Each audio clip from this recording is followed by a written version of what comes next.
Nobody told you this. Happiness is not a feeling. It's a skill. And like every skill, you can get better at it. Or worse, depending on what you practice. Right now, your brain has a happiness setting, a baseline, a level it returns to no matter what happens to you. You get the promotion. You feel great. 3 months later, back to baseline. You go through a breakup. You feel terrible. 6 months later, back to baseline. Scientists call this hedonic adaptation. The brain resets. Always. But here's what the research found that nobody talks about. That baseline, it's not fixed. You can raise it. Not with money, not with success, not with anything outside of you. With 9 specific habits that physically change the structure of your brain. And the science behind each one is more surprising than you'd expect. Why your brain isn't wired for happiness. First, you need to understand something. Your brain was never designed to be happy. It was designed to survive. For 300,000 years, the humans who survived were the ones who noticed danger, who remembered pain, who anticipated threats. The happy ones got eaten. This is called negativity bias. Your brain is wired, at a biological level, to weight negative experiences more heavily than positive ones. 1 bad interaction erases 5 good ones. 1 failure drowns out 10 successes. This isn't weakness. This is evolution. But here's the problem. We don't live in that world anymore. The threats are gone. But the wiring remains. And so your brain, powerful, ancient, brilliant, is running threat detection software in a world that mostly doesn't need it. The result? A species that has never had more comfort, more safety, more abundance, and has never reported lower average levels of happiness. We are rich. We are safe. We are miserable. And the only way out is to deliberately train what evolution didn't give us. Habit 1. Move your body. The first habit is movement, not exercise. Movement. The distinction matters. Exercise implies effort, discipline, a gym. Movement is just your body doing what it was built for.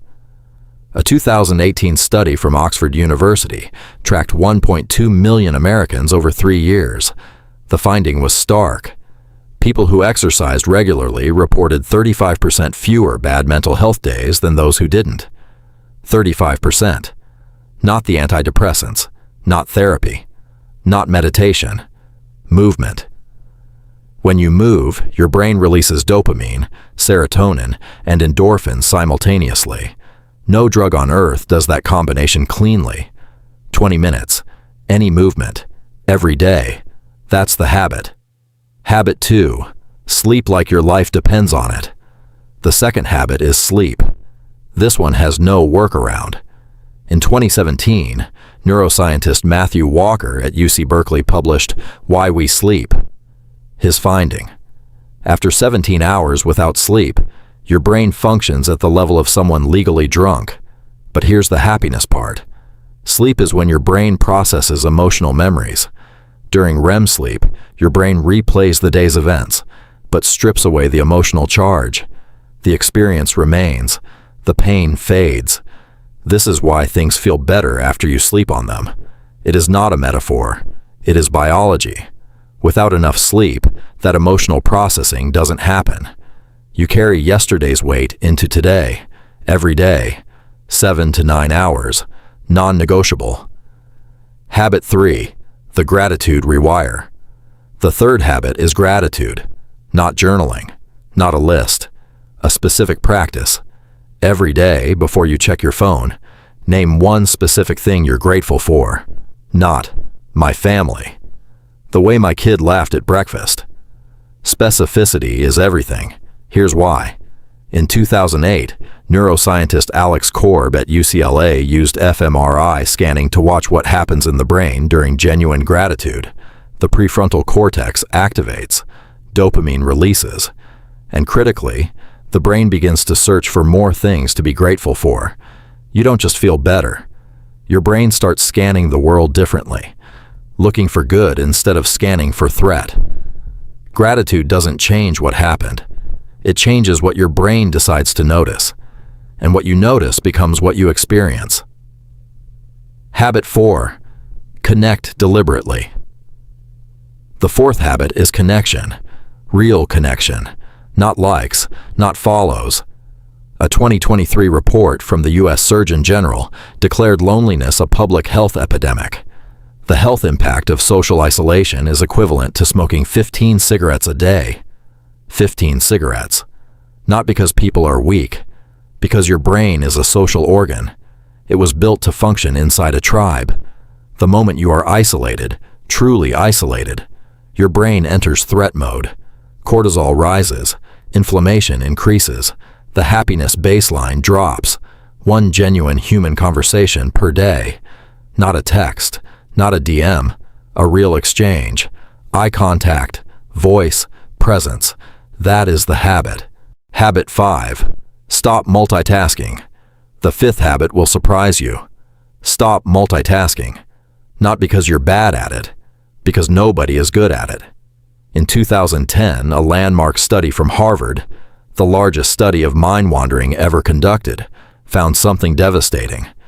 People are happiest when they are fully present in what they're doing, even if what they're doing is boring. People doing a boring task while fully focused were happier than people doing an exciting task while thinking about something else. Presence, not pleasure, predicts happiness. The mind that wanders is the mind that suffers.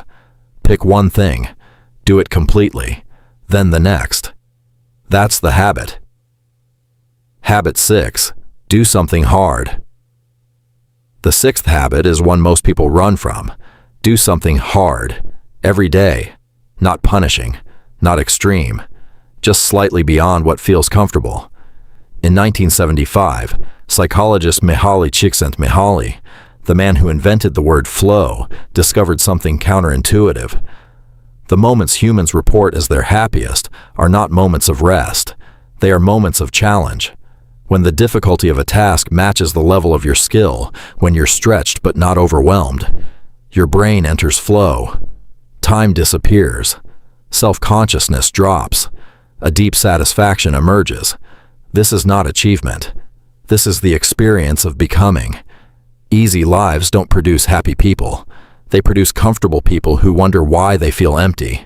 Do something hard, every single day. Habit 7. Spend on experiences, not things. The seventh habit is about money. Spend it on experiences, not things. This is not advice. This is neuroscience. In 2014, researcher Thomas Galovich at Cornell University published 2 decades of research on this exact question. His conclusion: the happiness from buying a thing fades within weeks.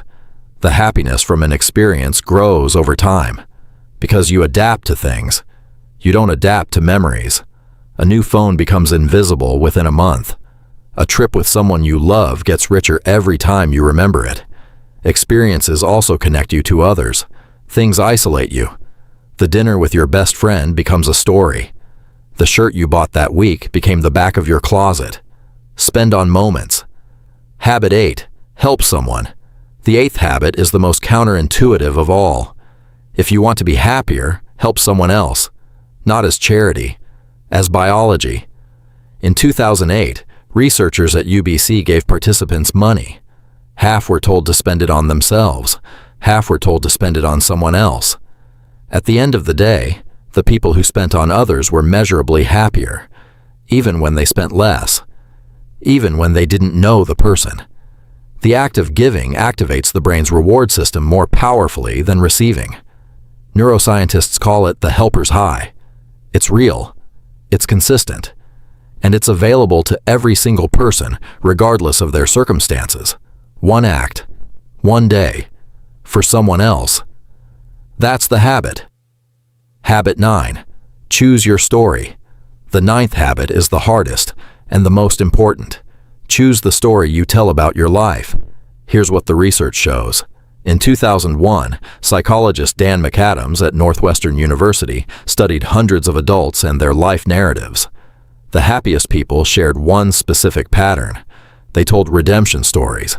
Not denial stories, not victim stories, redemption stories. That was hard, it cost me, and here's what it made me. The unhappy people told contamination stories. Things were fine, then something ruined it, and nothing has been the same since. Same events, different story, different brain. The story you tell about your life is not just a narrative. It is the lens through which your brain filters every new experience.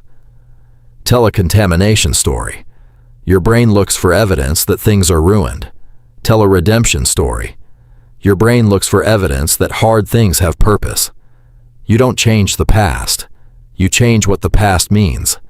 And meaning, not pleasure, not comfort, not success.